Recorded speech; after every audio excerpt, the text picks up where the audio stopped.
አይሰል ጣፋጭ የህይወት ታሪክ ጸሐፊ አብዱልቃድር ኑረዲን ተራኪ ኢናያ። ቻናላችንን ላይክ፣ ሼር፣ ሰብስክራይብ በማድረግ ለወዳጅ ዘመድ ያጋሩ። ስራዎቻችንን ስለምትከታተሉ ከልብ እናመሰግናለን። በቆይታ ውስጥ እውነት፣ በማወቅ ውስጥ እጦት፣ በመኖር ያለ አለመኖር፣ ደስታ ውስጥ ያለ እንባ፣ በሐዘን ውስጥ ደስታ። በቃ ህይወት እንዲሆናት ሀያል መቻልን የምትሻ ከባድ ሁነትን እየተሰጠች ነገር። የማትሪክ ውጤቷን ሰቅላልፋ ዛሬ ፕሪፕ የምትገባበት የመጀመሪያ ቀኗ ነው። ፍርሃት ቢጤ ቢጭርባትም ምንጊዜም አብረዋት ያሉት ቤተሰቦቿ ያጠናክሯታል። በእርግጥ ከፕሪፕ ጀምሮ ብዙ ነገር ይለወጣል። በዛም ልክ ብዙ ነገር ይታወቃል። ከበፊቱ በበለጠ ብዙ ነገር ይለያል። ከሰው ጋር መግባባት፣ አስተማሪና ትምህርት ቤትን መልመድ ሊያስፈራ ይችል ይሆናል። አይሰልንም ያስጨነቃት ያ ነበር። አይሰር በተርቢያ ተኮትኩዳ ያደገች ልጅ ናት። አስተዋይና ባለብልህ አእምሮ ባለቤት ናት። ያያት ሁሉ የሚወዳት የሚኮራባት ጀግና ልጅ ናት። ልጅ ሳለች ፈገግታዋ ልዩ ስለነበር የሚወዷት ሁሉ ኢብቲሳም እያሉ ይጠሯታል። እሷ የምታውቀው ህይወቷና ቤተሰቧ እንዲሁም ኑሯ የሞላና አላህ መልካም እንዳደረገው ብቻ ቢሆንም ከኋላ ኋላ ያለው ገጽታ ግን የከበደ መሆኑን የምታውቀው አንድ የለም። ሀያቲ ሁሉንም ትለምጇለሽ እኮ፣ በዛ ላይ ራህሚ አብራሽ ናት፣ ዘና ለማለት ሞክሪ። እረ ቴቴ ሀቅ አልፈራሁም፣ ዝም ብዬ ነው፣ ያው ያለ ስሜትም አይደል። እንዲህ ነው እንጂ የኔ ጀግና። በቃ አሁን ሻህን ቶሎ ጠጪና ልበሺ፣ ራህሚ አሁን ትመጣለች። አሰላሙ አሌይኩም። ራህማ ነበረች። ትንሽ ቆይታ በንግግራቸው መሀል የመጣችው። ወአሌይኩም ሰላም ራህሚ። የአይሰል እናት ፋይዛ እየሰመቻት እንድትቀመጥ ጋበዘቻት። ስናነሳሽ መጣሽ፣ ማሻአላህ። አይሰል እየለበሰች ነው፣ ጨርሳለች። እስከዛ ሻይ ጠጪ። ጠጥቼን የመጣሁት ቴት ይበቃኛል፣ ባይሆን መጸዳጃ ቤት ልጠቀም፣ ሆዴን ትንሽ አሞኛል። አብሽሪ ውዴ፣ ሂጂ ተጠቅመሽ ነይና ሻይን ጠጥተሽ ትሄዳላችሁ። አይሰልና ራህማ ወደ ትምህርት ቤት እየሄዱ በመንገዳቸው ላይ እያወሩ ነው። እኔ ምልሽ አይሽ፣ ሶሻል መግባትሽ ግን እስካሁን እያጀበኝ ነው። እንዴ ምኑ ነው የሚገርምሽ? አልገባኝም። ያው ብዙ ጂኔሶች ፍርድ ሲመርጡ ከናቹራል ውጭ አይመርጡ እና ያው አንጂ ደግሞ ባክሽ ኖርማል ነው። አንዳንዴም ለየት ማለት ይቻላል። ጎበዝ፣ ሁሉ ናቹራሉ ይገባል ሲባል አብሮ እንደ በግ መድኃኒት ተገቢ አይመስለኝም። ደግሞም የዛሬን ብቻ ሳይሆን ማየት ያለብሽ ነገስ የሚለውንም ነው። ከዛ አንጻር የወደፊት ህልሜ አንጻር የተሻለ ሆኖ የተሳካልኝ ሶሻል ስለሆነ ነው ወደጄ የገባሁት። አይ እንግዲህ እናቴ፣ እኔ ከአንቺ በላይ አላውቅም። ሆነም ቀረ አንድ ክላስ መሆናችን ግን ደስ ብሎኛል ወላሂ። ፍክክ እያለች ፊቷን ትከሻዋ ላይ አሳረፈች። ትምህርት ቤት ደርሰው የተመደቡበትን መማሪያ ክፍል ፈልገው ካገኙ በኋላ አንድ ወንበር ላይ ተቀመጡ። በእርግጥ ይህ ትምህርት ቤት ለአይሰል አዲስ ነው። ምክንያቱም ከዚህ በፊት ስትማርበት የነበረው ኢስላሚክ የሆነ የግል ትምህርት ቤት ነበር። ብርብ ስትገባ ደግሞ እነ ራህማ ወደሚማሩበት የግል ትምህርት ቤት ስለገባች ነው። የትምህርት የመጀመሪያ ቀን እንደመሆኑ መጠን በከፊልም ቢሆን መማር ጀመር። የእረፍት ሰዓታቸውን ራህማ በፊት ከምታውቃቸው ልጆች ጋር ሆኖ አሳለፉ። አይሰል ምግባሯ ተግባቢ አይነት ስለነበር ለመግባባት ጊዜ አልወሰደባትም። ከሁሉም ጋር ቀለል ባለ መልኩ ተግባባች። ነገር ግን የሆነ ግንኙነትን ትፈራለች። ከተቃራኒ ጾታ ጋር ያላትን ግንኙነት ቁጥብ ነው። ራህማ የልጅነት ጓደኛዋ ስለሆነች ሁሉ ነገሯ ከሷ ጋር ብቻ ነው። በእርግጥ ራህማ ጓደኛ ወይ ባዳ ብቻ ሳትሆን በአባት በኩል የምትዛመዳ ያጎቷ ልጅ ናት። የአይሰልና ራህማ አባት በአባት በኩል የሚገናኙ ወንድማማሞች ናቸው። የአይሰልና የራህማ የመጀመሪያ ቀን ትምህርታቸው ካሰቡት በላይ አሪፍ ሆኖ ካሳለፉ በኋላ ወደ ቤት እየተመለሱ ነው። ቤት ገብተው ትንሽ አረፍ ካሉ በኋላ አሱር ሰላታቸውን ሰግደው የራህማ እናት ራቢያ ያዘጋጀችላቸውን ጣፋጭ ምግቦች መመገብ ጀመሩ። ቤት ሁሉም ሰላም ነው አይደል? አያ እየተጠፋፋን። አዎ ማማ፣ ሁሉም ሰላም ነው አልሐምዱሊላህ፣ ደህና ናቸው። ኢንሻአላህ እስቲ አወል ሲመቻችለት እንዘይራቸዋለን። እና ግን ውሏችሁ እንዴት አለፈ? እስካሁን ምንም አላላችሁኝም እኮ። ማማዬ ቢላህ ከጠበቅኩት በላይ ነበር ያገኘው። በዛ ላይ ምንም የሚከብድና የሚያስፈራ ነገር አልነበረም። ደግሞ ብዙ ልጆችን በራህሙ በኩል ተዋውቂያለሁ። አልሐምዱሊላህ፣ እንኳን ኸይሩን ሽልኝ የኔ ማር፣ አላህ ያበርታችሁ። እንግዲህ ያው ደግሞ እንዳትለያዩ አደራ። ራህሚ ካልኮበለለች እኔ እንኳን የትም አልሄድ። አይሰላት ፈገግ ብላ ወደ ራህሚ እያየች የተናገረችው። ኧረ ተይ አንቺዬ፣ እንዲህስ አይባልም። እኔስ ታንቺ ውጭ ማን ኖሮኝ? አይሴ ተይ እንጂ ተይ። ራህማ አንዳንዴ ንግግሯን ቀየር አድርጌ ማውራት አባዜ ስላለባት ሰው ታዝናናለች። ከሷ ጋር የሆነ ሰው ፈጽሞ እንደማይደብረው ማንም ይመሰክራል። በልተው ከጨረሱ በኋላ የበሉበትን አነሳስተው ጨረሱ። እኔ ልሄድ በቃ ሰዎች፣ እቴቴ እየጠበቀችኝ ነው የሚሆነው። አይሰላት ክሬሟን እያስተካከረች የተነሳችው። ሂጂ በቃ ውዴ፣ ሁሉንም ሰላም በይ። ራህሚ ተነሽ፣ ግቢ ድረስ ሸኛት። እኔ ምልሽ ቅድም ያናገረንን ሚስተር አህመድ ከዚህ በፊት ታውቂዋለሽ እንዴ? ራህማ ናት አይሰልን ከግቢ እየወጡ የጠየቀቻት። አረ አላውቀውም። ምን ነው ለምን ጠየቅሽኝ? አረ ለምንም፣ ያው በጣም አስተውሮ ነበር። የቀድሞ ተወካላችሁን የሚመስለው። ራህማ እየተሽኮረመመች ነበር። አንቺ ደነዝ፣ ምንድን ነው የምትቀባጥሪ? የቀድሞ አስተማሪ ነው አላልሽኝም እንዴ? አንቺ ስታናግረው አይቼ ነው እኮ ያናገርኩት። ሆ እኔ እኮ ትኩረት ሁሉ አንቺ ላይ ሲሆን ግራ ስለገባኝ ጠየቅኩሽ። ደግሞ ቆንጆ ነው። በዛ ላይ እድሜ ሁላ አፍላ ነገር ነው። አንቺም ቢሆን ልዕልት የመሰልሽ ቆንጆ ነሽ። ሂጂ ሂጂ ራህሚ፣ ደክሞሻል። የምታወሪውን አታቂም። ገብተሽ ብትተኝ ይሻላል። ቻው ብላ የገፋቻት ወደ ቤቷ መሄድ ጀመረች።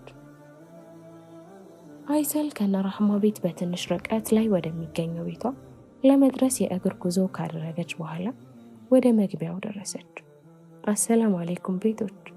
ዋሌኩም ሰላም ኢብቲሳሚ፣ እንኳን ደህና መጣሽ። ቆየሽ እኮ በሰላም ነው? ነይ ኢብቲሳሚ። የአይሰል አያት ሐጂ መሐመድ የእናቷ አባት ነበሩ የጠየቋት። አያቷን እያቀፈቻቸው ባባዬ ብዙ ቆየው እንዴ? በአላህ አውፍ በለኝ።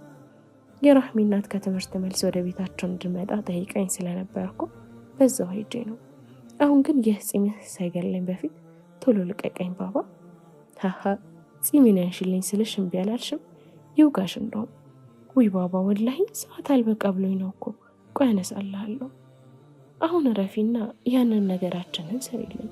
ከነጋ ስላልቀመስኩ ቅር ቅር ብሎኛል። እናትሽ ሃይመኒን ከትምህርት ቤት ልታመጣ ሄዳለች። እውዬ እኔ ውዳት በቃ አሁኑኑ እሰራልሃለሁ። ተረጋጋና ትንሽ ብቻ ጠብቅ።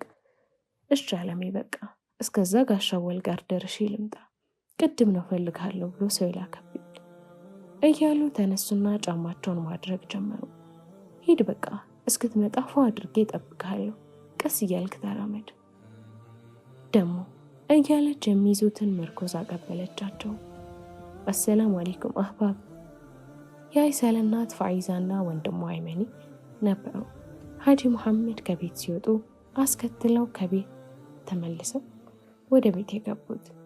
ወአለይኩም ሰላም እቴት፣ እንዴት ነሽ? አይመኒ አያቱን ጋሽ መሐመድን አቅፎ ከሳማቸው በኋላ ተራሩጦ አይሰልን አቀፋት። እየሳመችው የኔ ፍርንዱስ እንዴት ዋልክልኝ? የመጀመሪያ ቀንህ እንዴት ነበር? እህቴ ከሱሚ ጋር እኮ ምሳ በላን። አንደበቱ ኮልታፋ ስለነበር አነጋገሩ ለሁሉም የሚጣፍጥ ነው። ፋይዛ ከት ብላ እየሳቀች አረ ሲደባደብላት ሁላ ነበር አሉ። ሃሃ ሱሚን አገኘሃት አይደል የኔ ጣፋጭ? እናስ እንቁላሌን አጎረስኳትና ተጫወትን። የኔ ጀግና ወንድም በላሁን ለብሰን ቀይርና መክሰስን ብላ። የአንቺስ ውሎ እንዴት ነበር ጀነቴ? ፋይዛ ናት የአይሰልን ግንባር እየሳመች የጠየቀቻት። አልሐምዱሊላህ በጣም በጣም ሸጋ ነበር እቴት፣ አረፍ በይ መወዳሽን እያፈላሁ ነው ብላ የአይመኒን ቦርሳና ጃኬት አቀበለቻት። ፋይዛ ከባለቤቷ ከማል የወለደቻት 2 ወንድና ከአይሰል ጋር 2 ሴት ልጆች አሏት። በአጠቃላይ 4 ልጆች አሏቸው። አይሰል ግን ከራሷ በላይ ትወዳታለች። ስለ ህይወቷ በጣም ትጨነቃለች። ከዛም አልፎ ከሌሎች ልጆቿ በላይ ትሳሳለታለች። ከማልም ቢሆን በዛው ልክ ይወዳታል። የሚያስፈልጋትን በሙሉ ያደርግላታል። በሷ ሲመጡበትና ሲከፋትም አይወድም። የቤቱ ታላቅ እህቱ ዩምናንም እንዲሁ ትወዳታለች። የዩምናን ታናሽ ወንድም አብዱራህማንም ለሷ ጥብቅና ይቆማል። የቤቱ መጨረሻ ልጅ የቤታቸው ሙቀት አይመኒ ነው። በእርግጥ ከፋይዛና ከከማል የተወለዱት አይመኑ፣ ዩምናና አብዱራህማን ብቻ ቢሆኑ አይሰል ግን ከፋይዛ ማህፀን የወጣች ልጅ አልነበረችም። ይህንን ከፋይዛና ከማል ከዩምናና አብዱ ውጭ እንዲሁም ከነ ራህማ ቤተሰብ ሌላ የሚያውቅ የለም። ግን ሚስጥር አይሰል ራሱ አታውቅም። ደስተኛ ቤተሰብ ቢኖራትም የመጣችበትና የኋላ ኋላ ያለውን ነገር ስለማታውቅ በቤተሰቧ ደስተኛ ናት። ምን ነው ቴት በሀሳብ ጭልጥ አልሽ እኮ። የቀዳሁልሽን ኬሚስትሪ ጠጭ እንጂ። ወይሽ ጠጣሉ። ትንሽ ፀሐይ አድክሞኝ ነው አለሜ። እሺ ጠጣለሁ። በቃ ጨርሽና ትንሽ አረፍ በይ። መድረሳ ሄጄ እመጣለሁ። ባባዬም ይህ ነገር ይበቃል፣ ጨጓራህ እንዳይልጥ። ቆይ ትንሽ ልብላ። እንዴት ናፍቆኝ ነበር መሰለሽ ውቤ። ይህን ነገር አታብዙ ስል አልሰማላቸውኝ አይደል? ፋይዛ ናት ለአይሰልና አያቷ የምትነግራቸው። ኧረ ቴት እንዴት አስችሎን እንቀሳቀሳለን ብለሽ ነው? ድክመታቸው መሆኑን ታውቂ የለ እንዴ? ባባ እያገዝከኝ እንጂ ሁሉም ቀርትዬን በበላ መንገደኝ ብለሽ ልጄ። እኔ አያገባኝም። ለከማል እነግረዋለሁ። ከሱ ጋር ተፋለሙ። አይሰል ችብስ በጣም ስለምትወድ ቤት ውስጥ ሰርታ ትበላለች። አያቷን በዛው ለምዶበት የዕለት ተዕለት የቡና ቁርሳቸው ሆኗል። የአይሰል አባት ከማል እንዲቀንሱ ቢነገራቸው እነሱ ግን ብሶባቸዋል። በተለይ የሀጂ መሐመድ የአይሰል አያት ከመላመዳቸው የተነሳ እሱን ቃል ቀምሱ ይደብራቸዋል፣ ያዛጋቸዋል። አይሰልም ይህን ስለምታውቅ ልክ የአይመኒ እግር ውጪ ሲሆን ሰርታ ከአያቷ ጋር ያዝናኑበታል። አይሰል ለሀጂ መሐመድን በተመሳሳይ የአይናቸው ማረፊያ ናት። ከልጅነቷ ጀምሮ አብሯት ስላደገች ይወዷታል። ታሪኳንም ስለሚያውቁ እንደ አባትም እንደ አያትም ይሆኗታል። አይሰልም ቤት ቤት በብዙ ስም ይጠሯታል። ጀነቴ፣ የአይኔ ማረፊያ፣ ውቤ፣ ኢብቲሳም፣ ወርቄ እያሉ ያቀማጥላታል። ብቻ አይሰል ቤታቸው ውስጥ እንደ ልዕልት የምትታይ ልጅ ናት። ከቤቷም ውጭ ያሉ ሰዎች ሁሉ ይወዷታል። ስለ ሰው ያላት አክብሮትና ስለ ፈገግታዋ ማማር የማያውቅ አንድም ሰፈርተኛ የለም። ለዛም ነው ኢብቲሳም እያሉ የሚጠሯት። ከጨቅላ ዕድሜዋ አንስቶ እዚህ ቤት ውስጥ ስላደገች ያለውን ሚስጥር ከራሳቸው ውጪ ሌላ የሚያውቅ አልነበረም። አይሰልና ራህማ ሁለተኛ ቀን የትምህርት ቆይታቸውን አጠናቀው እያወሩ ወደ ቤት እየተመለሱ ነው። እኔ ምልሽ አያይ ኢክራም ልታገባ ነው ሰምተሻል እንዴ? በወሬያቸው መሃል ነበር ራህማ ይጠየቀቻት። አዎ ትላንት ጋሻ ወል ባባዬን እፈልጋለሁ ብሎ ስለዚህ ጉዳይ ነግሮት ነበር። እኔም ትላንት ነው የሰማሁት። ማሻላ ደስ ይላል። እኔ ግን ገረመኝ ወላሂ። ምኑ ገረምሽ ደግሞ እንጂ የማይገርምሽ ነገር የለም። እኔ ምልሽ እንደዚህ የምትሆነው አሳጥቷትና ከትምህርት ቤት ወንዶች ጋር አቋንስተ የነበረሽ ዛሬ እንዲህ አደብ ይዛ ልትዘወጅ መሆኑ ሳይገርመኝ ነው። በተለይ የምታገባው ልጅ የበፊት ኡስታዛችን ኡስታዝ ማሊክን ነው። ምን አልሽ ራህሚ? ማንን ያልሽ? ኡስታዝ ማሊክ ዲምፕል በጀሊ በተቆራረጠ ድምጽ ነበር የጠየቀቻት። አዎ ማሊክ ዲምፕል ነው። አይገርምሽም? ጭራሽ ያልታሰበ ነገር ነው እኮ። ያው ጅልባሙን ከለበሰችና ከተሰተረች በኋላ ይሆናል አይተግባቡ እንጂማ ልጅቷ እንደዛ ነቅላ እያየማ እንዴት ሊዘወጃት ይችላል? አይሰል ራህሚ እየተናገረች የነበረውን እየሰማች አልነበረም። ጸጥታዋ ግራ የገባት ራህማ ገፋ እያደረገች አንቺ ልጅ ምንሆንሽ ባንዴ እንዴ የተለጎምሽው? ደግሞ ይኖሮህ በቃ ቶሎ እንራመድ፣ ፀሐዩ ይከብዳል። ለኢክራምም ደስ ብሎኛል። አላህ የተባረከ ትዳር ያድርግላቸው።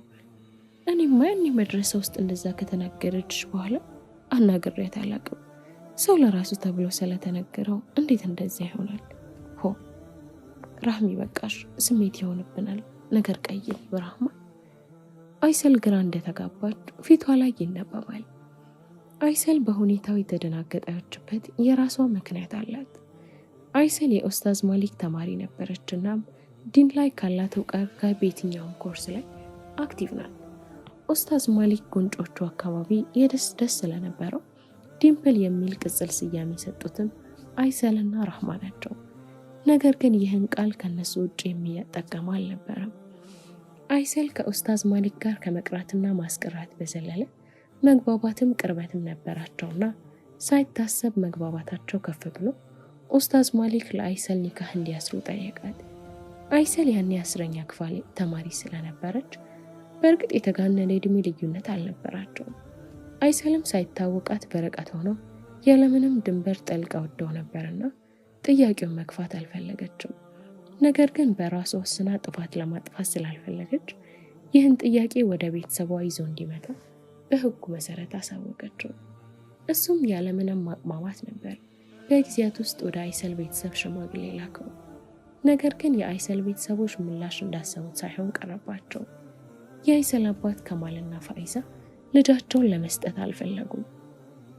አይሰል ለትዳር ብቁ እንዳልሆነችና የጀመረችውንም ትምህርት ቦታ ማስያዝ እንዳለባት አሳውቀው የትዳር ጥያቄው ተመለሰ። ኡስታዝ ማሊክ ምን አግብቶ እንደሚያስተምራት ቢናገርም በመልካም ምላሽ ጥያቄው ቀረ። አይሰልም ከቤተሰቧ ትዕዛዝ ማውጣት ስላልፈለገች ነገሩ ላይ አልከረረችው። ከኡስታዝ ማሊክም ጋር እንደ በፊቱ ቅርበታቸው አስተማሪና እንደ ተማሪ ሆነው ቀጠሉ። ነገር ግን በመሐመድ ኡስታዝ ማሊክ የተመደበለትን ኮርስ የመስጠት ጊዜ አጠናቆ ወደ ሌላ ክፍለ ሀገር ተመድቦ በዚሁ ተለያዩ። ነገር ግን ከዓመት በኋላ መምጣቱን እንኳን ሳታውቅ ጓደኛዋን ሊያገባ እንደሆነ ስትሰማ ነው የተገረመችው። አይሰል ቦታ ቀይራ ሌላ መድረሳ እየቀራች ስለነበር የማሊክን መመለስ አላወቀችም። ማግባቱን ስትሰማ ደነገጠችው። በእርግጥ ለጋብቻ እንደጠየቃት ከነሱ ቤተሰብ ውጭ የሚያውቅ የለም። ሀታ ራህማና ቤተሰቦቿም ይህን ጉዳይ ያውቁ። ጉዳዩ ከ1 ዓመት በፊት የተከሰተ ቢሆንም አይሰል ግን ማሊክን ረስተዋለች። ምክንያቱም ልቧና አእምሮዋ ለፍቅርም ለትዳርም ለጋ ስለነበር ነው። አይሰል አሁንም በሀሳብ ተውጣለች። አንቺን ነው እኮ የማወራው ሴትዮ፣ ምን ነክቶሻል? ምን አልሽኝ ራህሚ? አናገርሽኝ? ክቡ ብለሻል። አሞሻል እንዴ? ቆይ ኧረ ምንም አላመመኝም ወላሂ ደህና ነኝ። ያው ፀሐዩ በይሽ ቻው፣ በቃ መድረሳ ትገቢያለሽ አይደል? ኦ በቃ እዛው እንገናኛለን ቻው። ተለያይተው ሊሄዱ ሲሉ ግን ድንገት ከኋላቸው አይሰል ራህሚ የሚል ድምፅ ሰምተው ሲዞሩ የአይሰል እናት ፋይዛ አይመንን ይዛ ወደ እነሱ እየመጣች ነበር።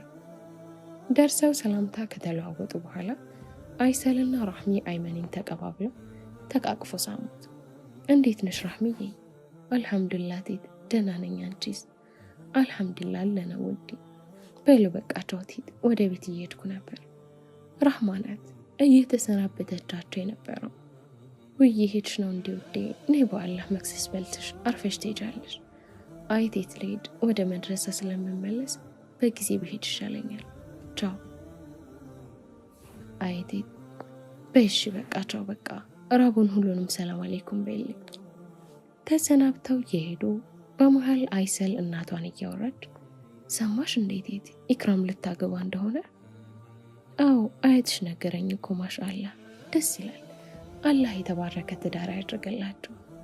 አሚን አሚን። የምታገባውም ሰው እኮ በፊት ኡስታዝ ዲምፕልን ነው ማለቴ ኡስታዝ ማሊክ ነው። እስቲ ወላህ በይ፣ ይህ እንደው ሽማግሌ ልኮ የነበረው ኡስታዝ? አዎ እሱን የሚያገባል። ማሻአላህ እንዴት ያለ ግጥምጥሞች ነው አንቺ። አሁንም ገርሞኛል ወላሂ፣ አላህ ያስደቃቸው። ፋይዛ የአይሰልን ፊት ቀስ አድርጋ እየተመለከተች ንግግሯን ለዘብ በማድረግ አሚን አሚን ውዴ፣ በዛ ጉዳይ አልተቆጣሽም አይደል ማሬ? ኧረ ቴት የዘጋነው ጉዳይ እንደሆነ ነገርሽ የለ እንዴ? ደግሞ አላህ ስላልፈቀደም ነው። አሁና በጊዜው አላህ የተሻለውን ያመጣዋል ኢንሻአላህ። ደግሞ አንቺ ገና ፈላነሽ ኢንሻአላህ። ልክ ነሽ። አሁን ወደ መድረሳ ልሄድ፣ በቃ ራህሚ እየጠበቀችኝ ይሆናል ብላ እየጠጣች የነበረችውን ወተት አስቀምጣ እናቷን ስማት ወጣች። ፋይዛም ባለቤቷ ከማልም ሁሌ የሚፈሩት አንድ ጉዳይ አለ። እሱም አይሰል የሁሉ ዓመት የተደበቀው ሚስጥር የምታውቅበትን ቀን ነው። በእርግጥ ይህን ሁሉ ዓመት መቆየታቸው ልክ አልነበረም። ነገር ግን ልጅ ናት፣ ትንሽ እንጠብቃት እያሉ ይህን ያህል ጊዜ ቆዩ። የከማል ወንድም ሐሰን ጉዳዩ ሳይረፍድ ብታውቅ ይሻላል እያለ ቢነግራቸው ከዛሬ ነገ እያሉ ሰነበቱ። አይሰል አሁን ሁሉም ማገናዘብ የቻለችበትና ለማንኛውም ነገር የደረሰች ልጅ ናት። ነገር ግን ይህን ጉዳይ የመቋቋም አቅማታ እንዳትሰበር እፈራለሁ። ስነ ልቦናውም ቢሆን ሊጎዳ ይችላል። ጊዜ ሳይረፍድ ሁሉንም አስረዷል እያለ ብዙ ጊዜ የከማል ወንድም ሐሰን ይነግራቸዋል። ግራ ተጋብተው ምንም ባያደርጉ እንጂ ፋይዛ በተለየ ይህ ዓመት ከገባ ጀምሮ እጅግ የውጥራት ጉዳይ ሆኗል። ከማልም ቢሆን ያሳሰበው ጉዳይ ነው። አይሰል ገና እንደተወለደች ነበር አባቷ በድር ሲያሽከረክር ተጋጭቶ በዚያው ሞተች። እናቷም በድንጋጤ ያለ ጊዜዋ ወልዳት ነበር በዚያው ሞተችው። አይሰልንም በኃላፊነት የሚረከብ ሰው ስላልነበር በዚሁ ምክንያት ማደጎ ገባች። ከማልና ፋይዛም ጉዳይ አሳዝኗቸው ከማደጎ ተቀብለው እንደ ልጅ አድርገው ከልጆቻቸው እኩል አሳደጓል። ፍላጎቷ ተሟልቶም ለዚህ በቅታለች። ይህ ከሆነ በአጠቃላይ ወደ 17 ዓመታት አካባቢ ነው። ይህ ሁሉ ዓመት ቤተሰብ እንዳላት አድርጋ ስታስብ የቆየችው አይሰል እውነታው ሲታወቅ መቀበል እንደሚከብዳት አያጠራጥርም። አሰላሙ አለይኩም አህባብ።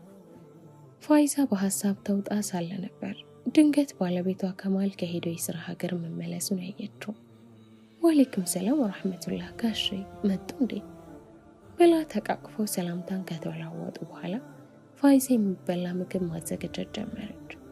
ጠዋት ደውሎ ዛሬ እንደሚመጣ ነግሯት ነበር፣ ግን ጭራሽ ረስታው ነበር። መወዳ ሴት ሄዳ ነው አይመኒስ? መወዳ መድረስ ሄዳለች። አይመን አልጋ ላይ ነው፣ የቤት ስራውን እየሰራ ነው። በዛው እንቅልፍ ወስዶታል። የሄድክበት እንዴት ነበር? ተሳካ? አዎ አልሐምዱሊላህ። የመጀመሪያውን ጨርሼ ነው የመጣሁት። የፍቃድ ሁኔታ ብቻ ነው የቀረኝ። እስቲ አላህ ያውቃል። አልሐምዱሊላህ እንኳን ተሳካ። ቀሪውን አላህ ያውቃል። እንግዲህ አብሽር። ፋይዛ ምግቡን ሰራርታ ካቀረበችለት በኋላ አይመኒን ከእንቅልፉ ቀሰቀሱትና ከአባቱ ጋር አገናኙ። ምግባቸውን እየበሉ ሳለ አይሰል በሩን እያንኳኳች ገባች። አይሰል እየሮጠች አባቷ ላይ ተጠምጥማ ሰላም አለችው። ሰላምታቸውን ከጨረሱ በኋላ ምግባቸውን አንድ ላይ በልተው ጨረሱ። በመሃል ሀጂ መሐመድ ከበሩ አልፈው ገብተው ከከማል ጋር ከተዘያየሩ በኋላ አይሰል የምታዘጋጀውን ነገር መጠባበቅ ያዙ። አይሰል ከአባቷ ጋር ከተገናኙ ስለቆየ ሞቅ ባለ ወሬ ተይዛ ዘንግታው ኖሯልና ቢጠቅሷት ቢነኳት አልገባሻለም። ሀጂ መሐመድ ያዛጋሉ፣ አሁንም አልገባትም። መጨረሻ ላይ ሲከብዳቸው ንግግራቸውን ከፍ አድርገው እረ ብትሳሚ ስለ አላህ ብለሽ ሳልሞት ድረሽ በራህማን ባባዬ ሞት ይርሳኝና ወላሂ አስቤዋለሁ እኮ ልነሳ ነበር፣ አሁኑ ይደርሳል፣ በቃ አትናደድ። ቤት የነበሩትም ሁሉም በሀጂ ንግግር እየሳቁ አይሰልም እየሳቀች ተነሳች። ይህን ነገር በልተው አልተዋሉ አይደል ሀጂ? ከማል ነው ለአይሰል አያት የሚነግራቸው። ተው እንጂ ከማል፣ ይህ እኮ መሰረታዊ ነገር ነው። ካልቀመስኩ አቅም እንደማጣ እያወቅ። አይሰል በምልልሳቸው ተሰቃለች። አባቢኔ እኮ አስችሎኝ ላንተው ነገር አንተም መቴትም የምትለፈልፉት ነገር ነው የሚያዝናናኝ። በሉ እንግዲህ ይህን ነገር አይመኒ ፊት ስትበሉ እንዳላይ እያለ አይመኒን እቅፍ ውስጥ አስገባው። በእርግጥ እሱም ሳይቀምስ ኳል የሚያዛጋው ቀን ርቆ አይሆንም። አላህም ፍሬ አይሰር፣ እሱንም አቅምሳችሁት እንዳይሆን። ብዙ አይደለም በፍሬ ይሰጠዋል። እሱን ቀን ሙሉ ይጨፍርበታል። በሌለበት ወይ በተኛበት እንዳሻችሁ ሆኖ እንግዲህ ምን አደከመህ ከማሌ? እነሱ እንደሆነ አይሸነፉልህም። ተዋቸው በቃ። ከመንገድ ነው የገባኸው፣ አረፍ ብትል ይሻላል። ፋይዛ ናት ንግግራቸውን ለማስቆም የተናገራቸው። ባይሆን ቀምሶ ይተኛል። ተይው ቆይቴት እያወቅሽ ከጉሮሬም አይወርድልኝ። አይሰል ያዘጋጀችውን ችፕስ ከአያቷ ጋር ሆና ከበሉ በኋላ ሁሉም ወደ መኝታቸው ተበታተኑ። አይሰልም የቀን ውሎዋን መለስ ብላ ደብተሯን ካየች በኋላ ለመተኛት ሞከረች። ነገር ግን ዛሬ ከራህሚ የሰማቸው ነገር ሲያብሰለስላት ብዙ ቆየች። ዛሬማ ወደ ትምህርት ቤት የማደርሳችሁ እኔ ነኝ፣ ጠብቂኝ ከማል ነበር ለአይሰልና ራህማ እያሳወቀ ጃኬቱን ሊደርብ ወደ ሳሎን የገባው። አየኔ አባቢ መምጫህን ስናፍቅ የነበረው እኮ ለዚህ ነው። አንቺ አጎቴንማ ለጥቅምሽ ብቻ አትፈልጊውም። ራህማ ናት የአጎቷን የሸሚዝ ኮሌታ እያስተካከለችለት የመለሰችላት።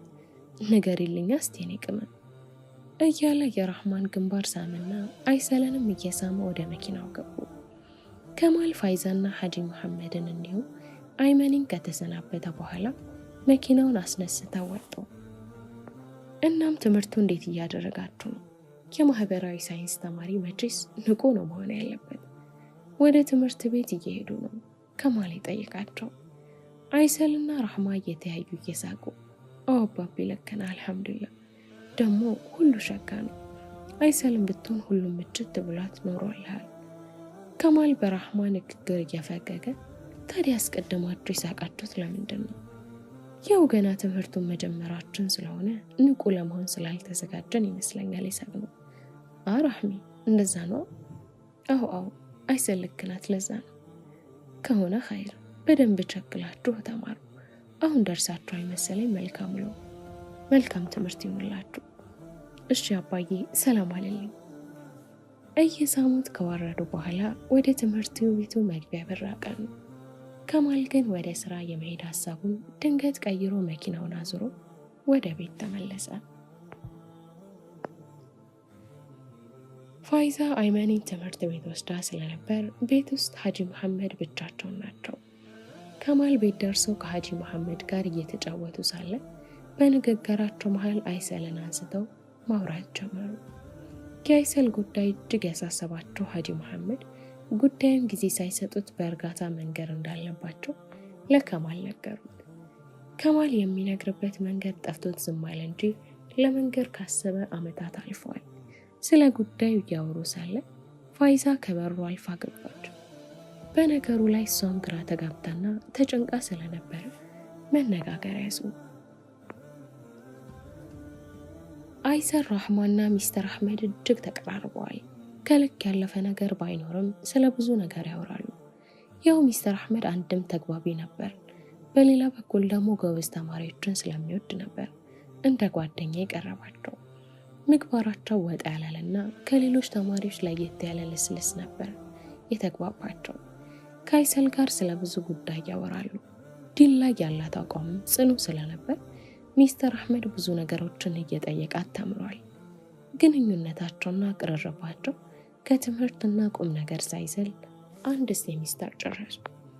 ትምህርት ቤት ያሉ አንዳንድ ተማሪዎች ግን ቅርርባቸውን በሌላ መንገድ እየተመለከቱ በብዙ መንገድ ይተረጉሙት ነበር።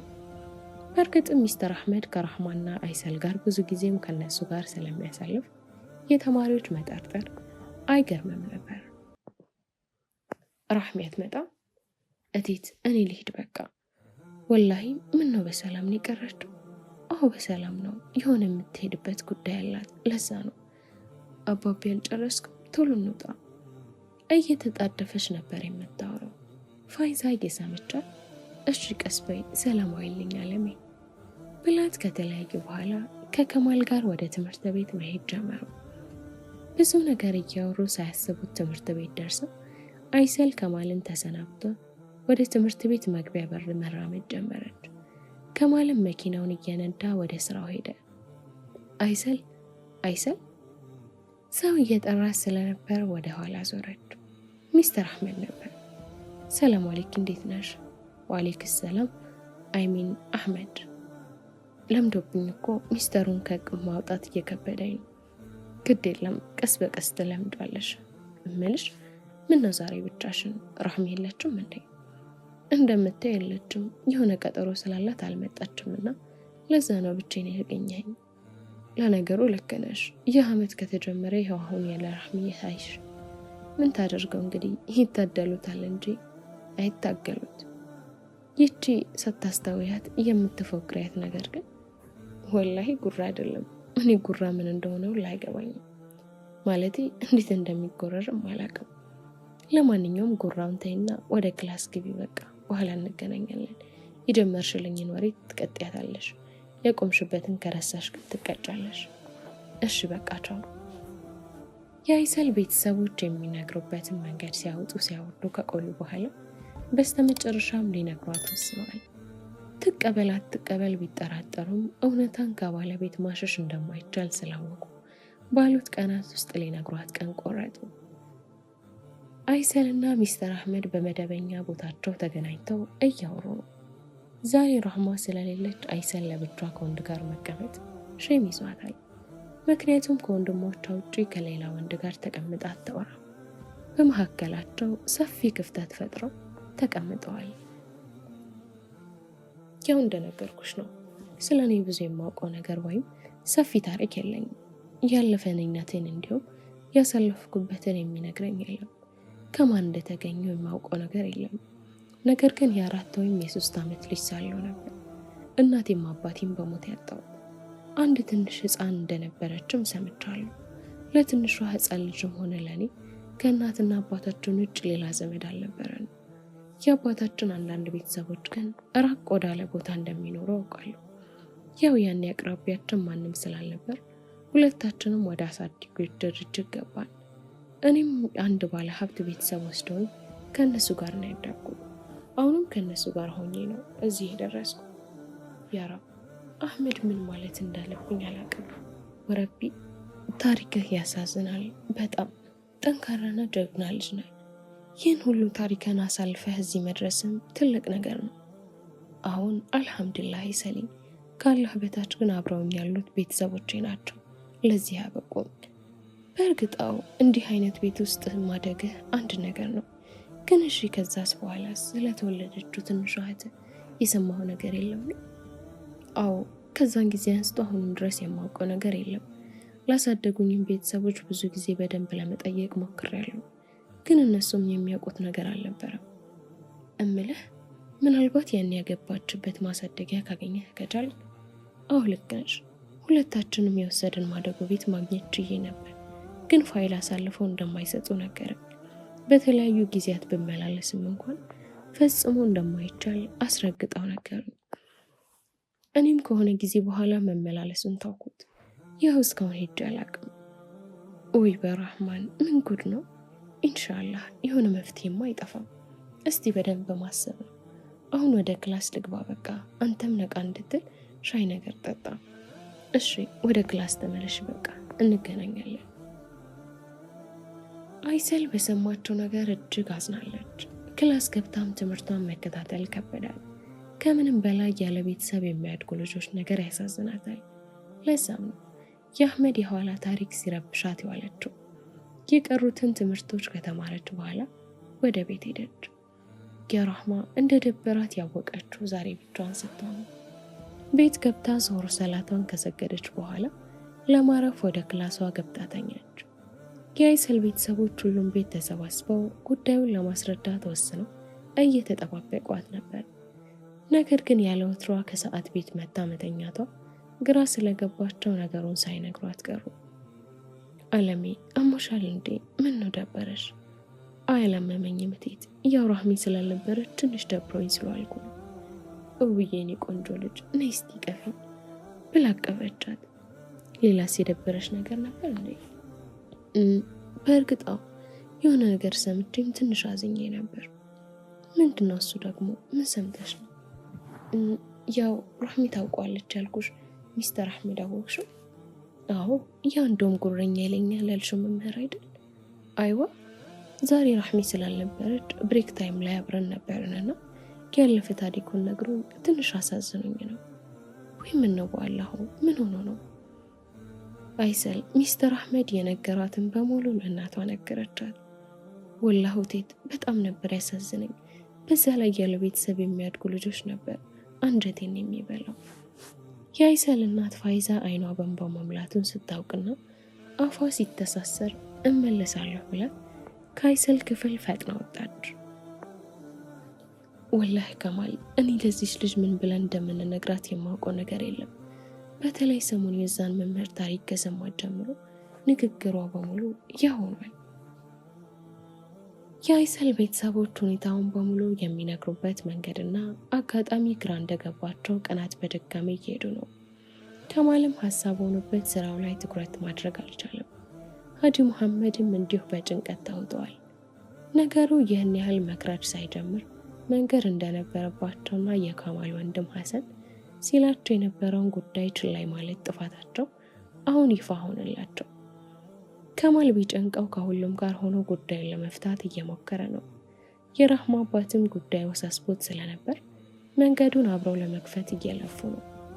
ነገር ግን የመጨረሻ ውሳኔ ላይ ደርሰው አይሰል ፈተናውን ከወሰደች በኋላ መሀል ላይ ባለው ረፍቷ ሊነግሯት ወሰኑ። ከሳምንት በኋላ እና አይሰል ፈተና አለባቸው። ለዛም ዝግጅት ላይ ነች። ከሚስተር አህመድ ጋር የነበራቸው ቁርኝት ጠብቋል። አይሰል ከቀለም ትምህርት ዲን ጉዳይ ከመቀራረብ በዘለለ አህመድ ከመምህር በላይ ጓደኛው አማካሪያው ሆኗል። አህመድ ግን አይሰልን ከወደዳት ቆይቷል። ያን ግን አልነገራትም። ድንበር ሳያልፍ ትምህርቷን ከጨረሰች በኋላ ሁሉንም አሳውቆ ለትዳር እንደሚጠይቃት ወስኖ ጊዜውን በናፍቆት መጠባበቅ ይዟል። ቤተሰቦቿም የአህመድን ጉዳይ ከሰሙ በኋላ ታሪኩ ስላሳዘናቸው ባህሪውን ስለወደዱት ወደ ቤት ጠርተው የምሳ ግብዣ አድርገውለት በዛው ተዋውቀውታል። እንዲሁም አይሰልና አህመድ እንዲሁም ራህማ አንድ ላይ ሆነው አህመድ ከረጅም ጊዜ በፊት ይመላለስበት ወደ ነበረው ማደጎ ድርጅት ሚስጥር አድርገው መመላለስ ከጀመሩ ቆይተዋል። የሆነ ጭምጭምታና ፍንጭ እስኪያገኙ እንደማይወጣው ወስነዋል። የግለሰብን ፋይል ማውጣት ህጉ እንደማይፈቅድ በተደጋጋሚ ቢነገራቸው በህጉና ዙሪያው ጉዳይ የተሰማራው የአይሰል አባት ከማል በብዙ መንገድ ሲተባበራቸው ቆየ። የሚያስፈልጉ የፍቃድ ቦታዎችን፣ የተጻፉ የፍቃድ ወረቀቶችን ይዘው ብዙ ቦታ በመሄድ እየተከታተሉ ነው። ሂደታቸውና እያገኙት የነበረው ምላሽ አመርቂም ስለነበር አንድ መዳረሻ ላይ እስከሚደርሱ አምነዋል። በተለይ አህመድ የመጨረሻዋን እውነት ናፍቆ እህቱን ለማግኘትና ስለ እሷ ለማወቅ ጉጉቱ ጨምሯል። ከ15 ቀን ጁምዓ ከሰዓት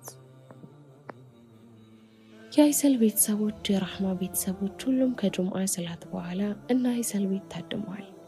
አይሰል ፈተናዋን በጨረሰች ከ2 ቀን በኋላ ቤተሰቦቿ የወሰኑትን ውሳኔ ሊያሳውቋት ተሰባስበዋል። ወላጅ እናት የለሽም፣ ወላጅ አባት የለሽም ሲሏት ራሳቸውን አሳምነው ተዘጋጅተዋል። የአይሰልን ምላሽ እየፈሩ የመጨረሻ ውሳኔ ላይ ደርሰዋል። ለአይሰል ምን ያህል ዱብዳ እንደሚሆን ከነሱ አልፎ ማንም ሰፈርተኛ መንገደኛ የሚያውቀው ጉዳይ ነው። ቤተሰቢ ናቸው፣ የወለዱኝ ናቸው የምትላቸው ሰዎች ከአሳዳጊነት በዘለለ ምንም እንዳልሆኑ መስማት ህመም አለው።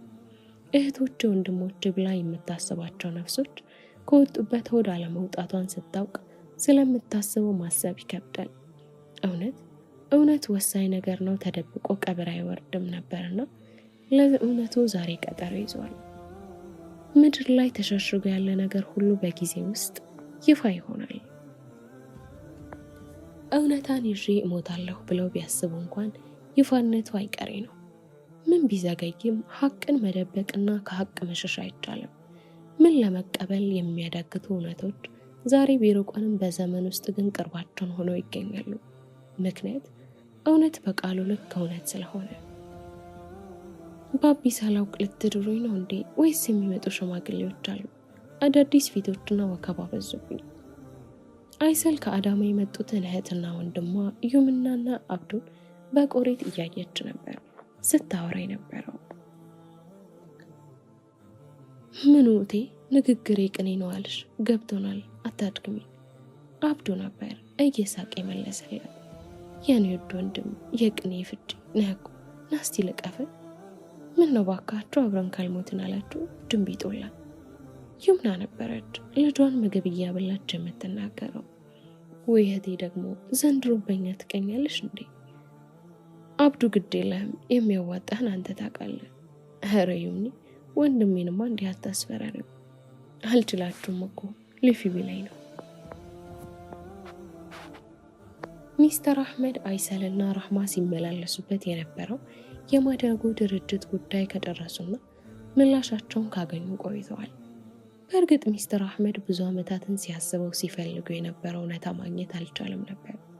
አንድ አለኝ ብሎ ሲያስባት የነበረችው የእህቱ ፋይል መጥፋቱ እንዲሁም የተወለደችው እህቱ አሳዳጊዎቿ በወሰዷት በቀናት ውስጥ ሳትቆይ እንደሞተች መርዶ አረዱት።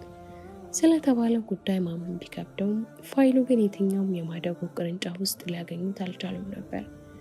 በሰማው ነገር እጅግ አዝኖ የነበረው አህመድ ከስራ ገበታው ላይ እረፍት ወስዷል። አይሰልና ራህማ እያገኙት ከጎኑ ስለመሆናቸውና አብረውት እንደሚሆኑ ቢነግሩትም ልቡ ግን ዛሬም ሕፃኗ ልጅ ጋር ብቻ ነበር። ዓመታትን የናፈቀው ታሪክ ደብዛው መጥፋቱ ጠባሳ ፈጥሮበታል።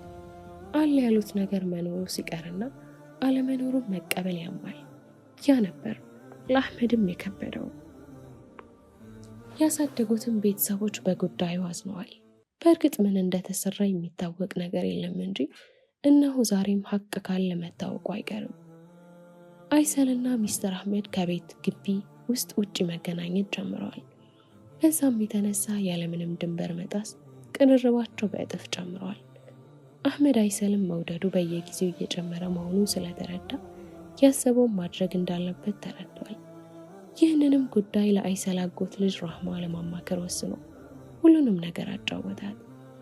በእርግጥ ራህማም ቀድማ የጠረጠረችው ጉዳይ ስለነበር ከአህመድ አንደበት ከመስማት ውጪ ሌላ ያስገረማት ነገር አልነበረም። እሷም ደስ ብሏት በሁሉም ጉዳይ ላይ ለማገዝና የሚያስፈልገውን በሙሉ እንደምታደርግ ነግረዋለች። ጉዳዩን ከራህማ ጋር ሲወያዩ ያድሩና ከቆዩ በኋላ ቀድሞ ጉዳዩን ለአይሰል አሳውቆ ያለምንም ቅድመ ሁኔታ ሽማግሌ ስለመላክ አሰቡ። ያሰቡትን ካሳኩ በኋላ አህመድ አንድ ጁምዓ ቀን አይሰልን አገኝቷት ስለ ሁሉም ጉዳይ ነገራት። አይሰል ሚስተር አህመድ ያላትን ነገር ስትሰማ ፊቷ ላይ ደስታና ድንጋጤ ይነበብ ነበር። በሌላ በኩል ደግሞ ፍርሃት ይዟታል። ነገር ግን ከምንም በፊት ወከባ ሳያበዙ ጉዳዩን ለቤተሰቧ ማሳወቅ እንደሚኖርባቸው ስታውቅ የበለጠ ተረጋግታ በሀሳቡ ተስማማች። በእርግጥ አይሰል ልቧን ማመን ከብዷት ነበር እንጂ መውደዷን ታውቅ ነበር። ቢሆንም እዚህ ደረጃ ይደርሳል ብላ አላሰበችው። መውደዷን አምና ብትቀበልም እንኳን ጉዳዩ ከሚስተር እስኪመጣ ትጠብቅ ነበር እንጂ በራሷ ምንም እንደማታደርግ አምና ነበር።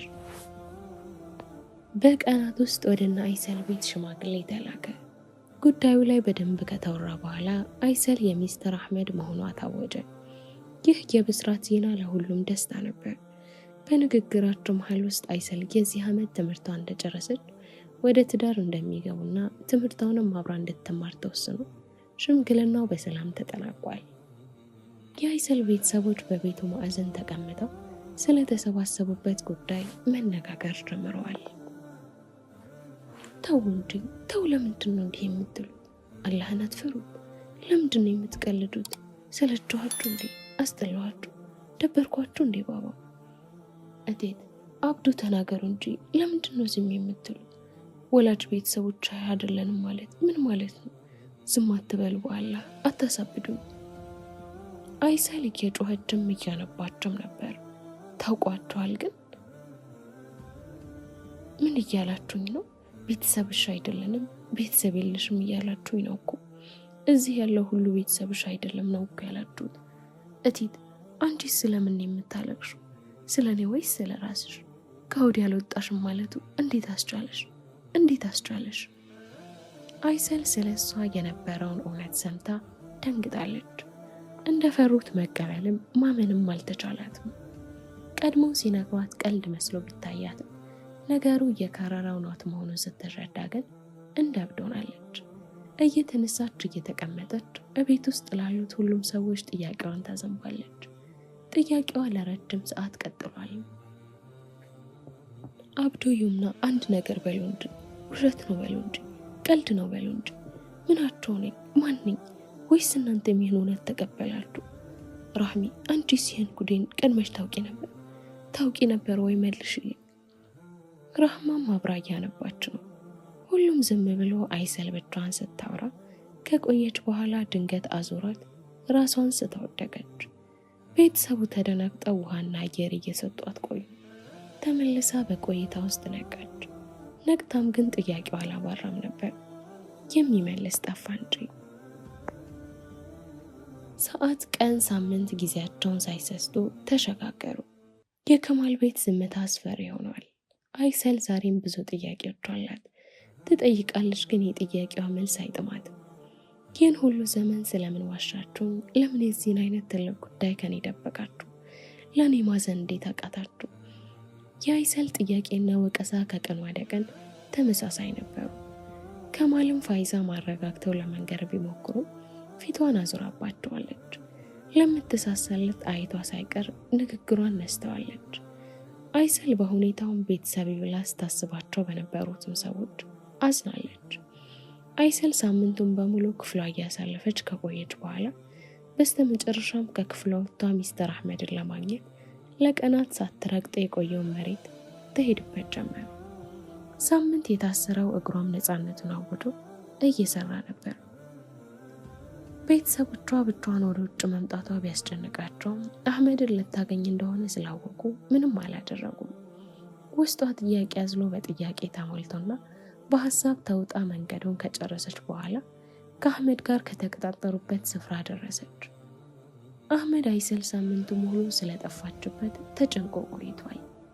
ነገሩንና መጥፋቷን ለማጣራት ወደ ስልኳ ቢደውልም ስልኳ አይሰራም።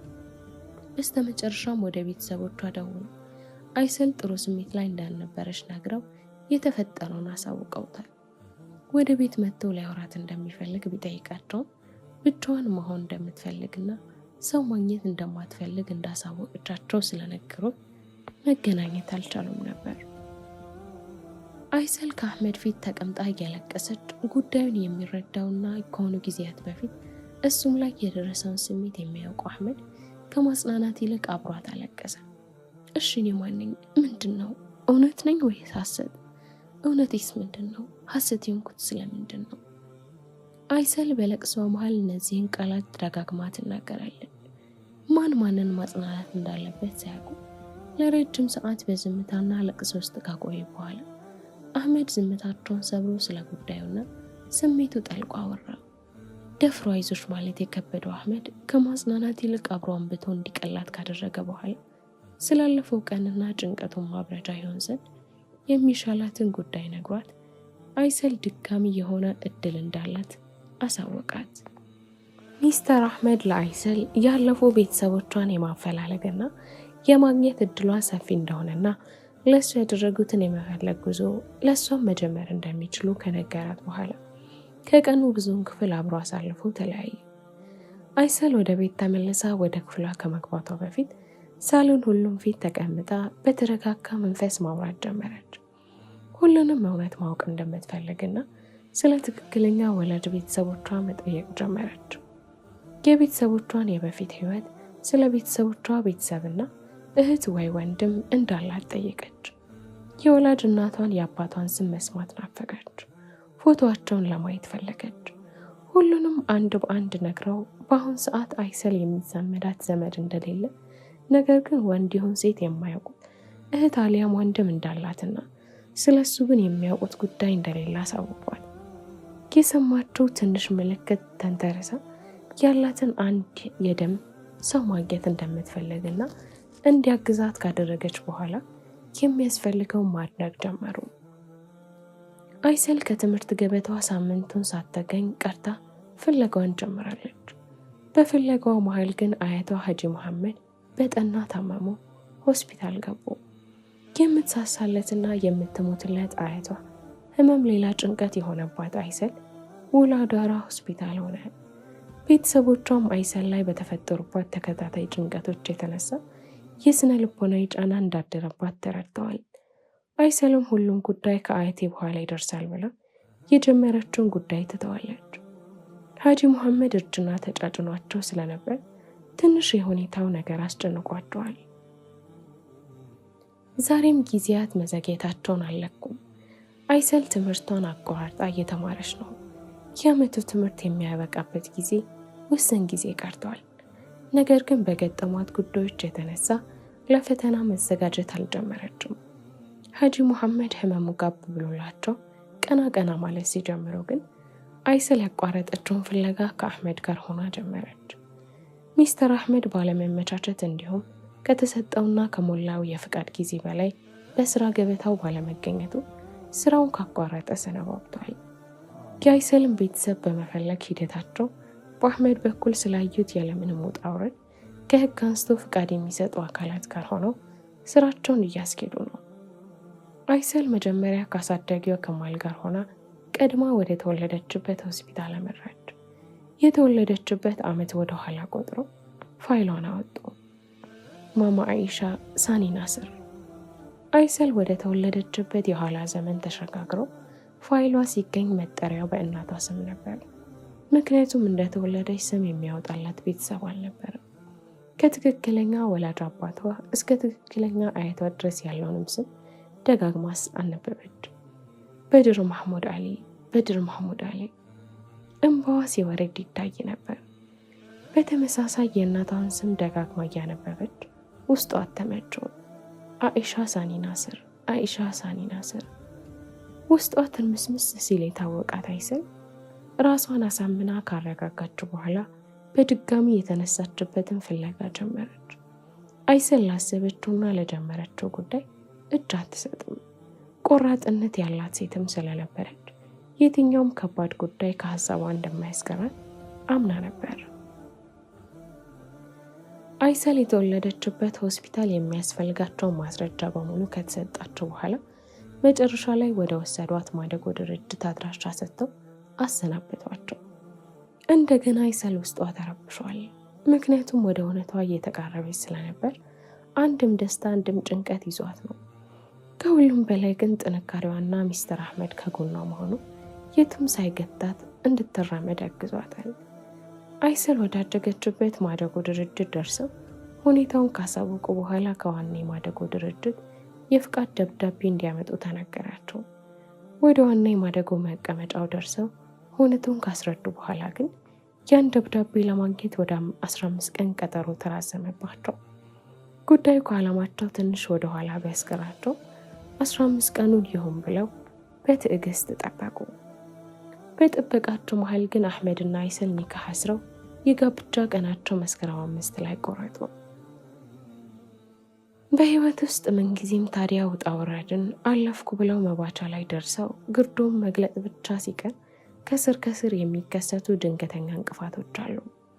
ዓመታት፣ ዘመናት፣ ጊዜያት የሰውለት አንድ እውነት አልያ ፍለጋ እንዲሁም ልፋት በረቂቅ ነገር አይሆኑ ሆኖ የሚያበላሹ ሁነቶች አሉ። ያዝ ነው በቃ ከማለታችን የሚያመልጡ፣ የኛ ነው ከማለታችን የኛነቱን የሚናፍቁ፣ ለመድረስ አንድ እርምጃ ሲቀረን ርቀታቸውን ገደብ አሳጥተው ትርጉም የሚያሳጡ ብዙ ክስተቶች ህይወት ውስጥ አሉ።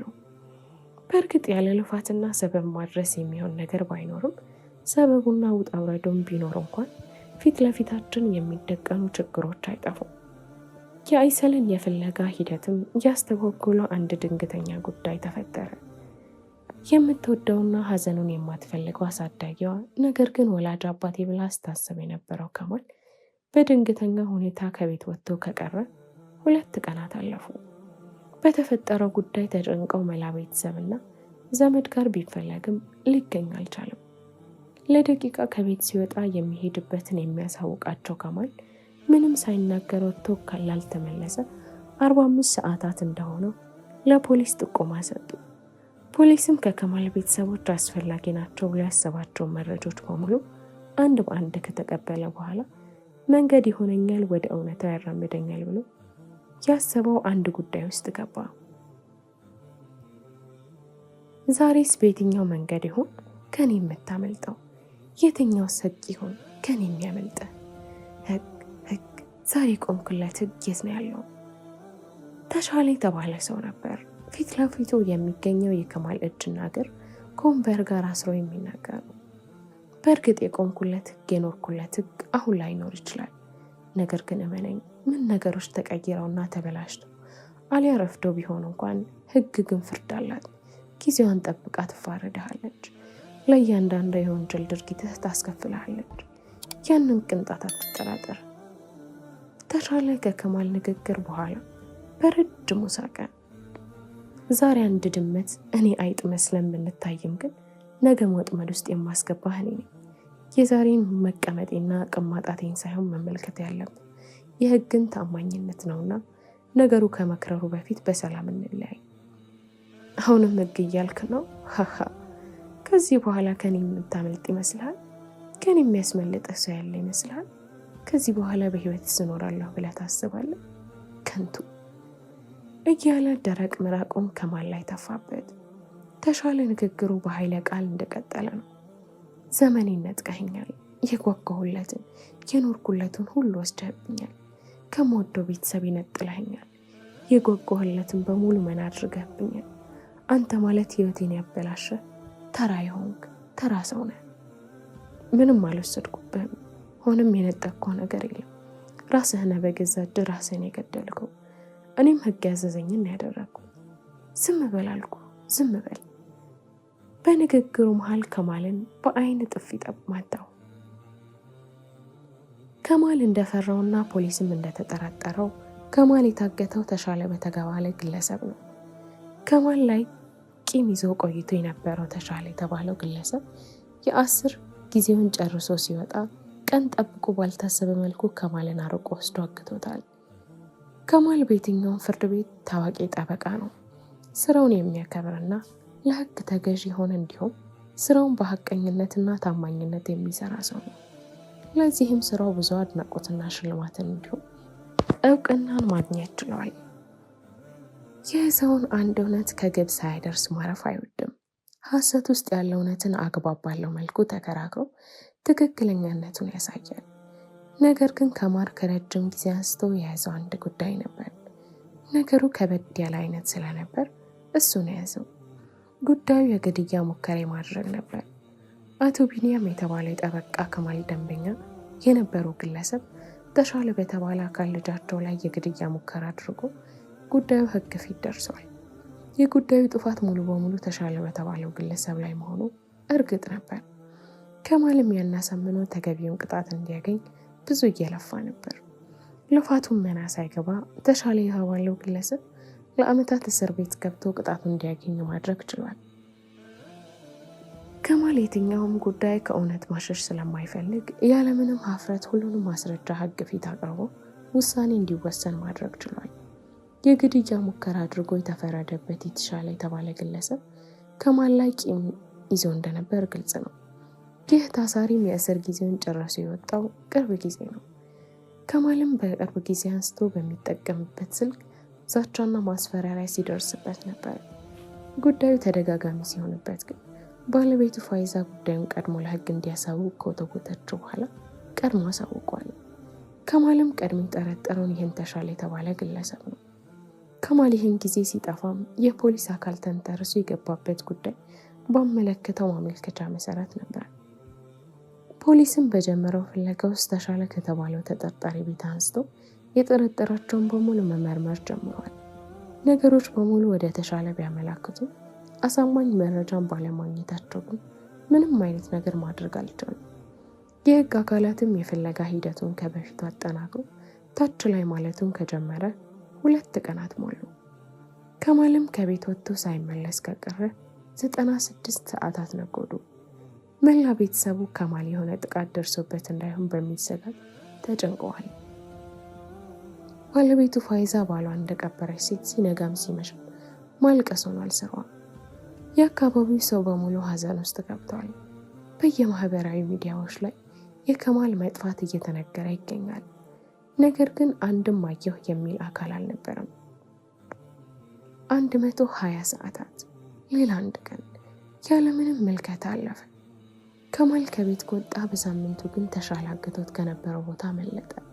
ነገር ግን ወዴት እንደሚሄድ ስላልገባውና የሚያውቁ ቦታ ስላልነበር በረጅሙ በእግር ቁጭ አድርጎ ሄደ። ከነበረው ድካም ጋር ረሃብ ተጨምሮበት አዙሮት መሃል መንገድ ላይ ተቀመጠ። ታግቶ እያለ ከትርፍራፊ ምግብ ውጭ የሚመገበው አልነበረም። የሆነ ሰው ወዳለበት ቦታ እስኪደርስ ባለ በሌላ አቅሙ እንደገና ብዙ ተጓዘ። የነበረችው ፀሐይ አቅሙን እየተፈታተነውና እየተልፈሰፈሰ ከሄደ በኋላ እንዳሰበውም ሰዎችን ከሩቅ ሲመለከት ፍጥነቱ ላይ ፍጥነት ጨምሮ መጓዝ ጀመረ። ወዲህ መንደር ምን ትሰራለህ ዘመዴ? መንገድ ስቼ የመጣሁ መንገደኛ ነኝ አባቴ። እናም ርቦኛል፣ የሚበላ ነገር ካለ ትንሽ ስጡኝ። አንድ አባት ነበሩ ከማልን የሚያናግሩት። ከማል ድካምና ረሃቡ ተደራርቦበት አንገቱን አቀርቅሮ መሬት ተቀምጧል። አፈር ሰውን እና ወዲህና እና ተመሬቱ ብድግ በልና እያሉ ወደ መኖሪያቸው ከጋበዙት በኋላ ቤታቸው ያፈራውን ምግብ አቀረቡለት።